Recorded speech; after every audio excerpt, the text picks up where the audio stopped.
अनेकदा असं म्हटलं जातं की बेरोजगारीची समस्या आहे. व्यावसायिकांना पण कुशल कारागीर मिळत नाही, त्यांची पण टंचाई आहे.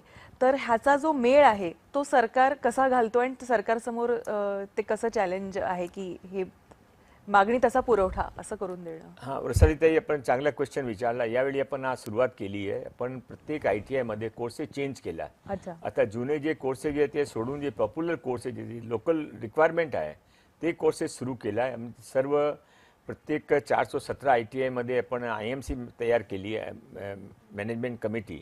त्यामध्ये 1400 लोकांनी घेतला आहे पूर्ण महाराष्ट्रामध्ये. तो ते लोकल लोक आहे, कोणी चार्टर्ड अकाउंटंट आहे, कोणी व्यावसायिक आहे, कोणी NGO चालवता, कोणी पत्रकार आहे. तो ते लोकांसाठी त्याने काय करायचं म्हणून ते IMC मेंबर झाले.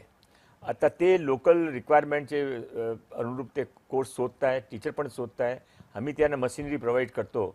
आणि आता हळूहळू असा आमच्याकडे प्रत्येक वर्षामध्ये कमीत कमी 6 लाख विद्यार्थी आम्ही ITIने पॉलिटेक्निकमध्ये करू. हा 6 लाख विद्यार्थ्यांना नक्की रोजगार मिळेल. त्याशिवाय आता जे मोठे रोजगार मेळावे बंद करून आम्ही ते लहान लहान रोजगार मेळावे करत आहे. प्रत्येक MIDCमध्ये रोजगार मेळावा करत आहे. प्रत्येक कॉलेजमध्ये काल मी गव्हर्नर साहेबांना भेटलो, नवीन गव्हर्नरने देवरे साहेब. त्याने सांगितलं की आता पण ते चान्सलर आहे म्हणून की आपण प्रत्येक कॉलेजमध्ये रोजगार मेळावे घेऊ, त्यामध्ये कंपनीने पण आणू. तर पण चांगली रीतीने प्रयत्न करत आहे, प्रामाणिकपणे प्रयत्न करत आहे. लोकांना सहकार पण चांगला आहे. PPP मॉडेलचा देखील ITIमध्ये वापर केला जातोय. म्हणजे सांगलीला चितळे असो किंवा ही माणसं देखील आता पुढे येत आहेत, म्हणजे ब्रँड्स पुढे येत आहेत थोडक्यात.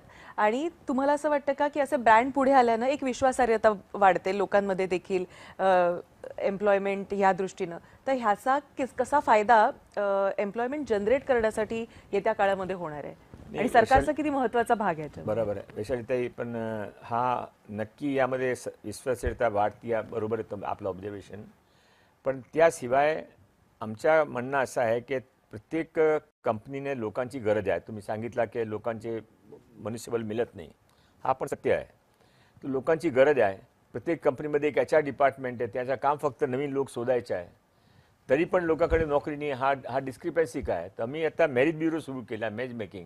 ज्यांना जे हवं आहे ते कुशल ते मनुष्यबळ तयार करतो आणि त्याने पुरवतो.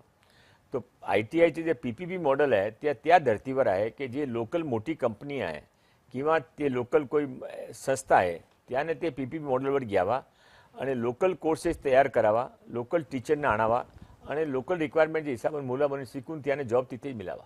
असं ते सक्सेस होणार आहे. मला फार चांगला प्रतिसाद मिळाला आहे. मला वाटतं सांगली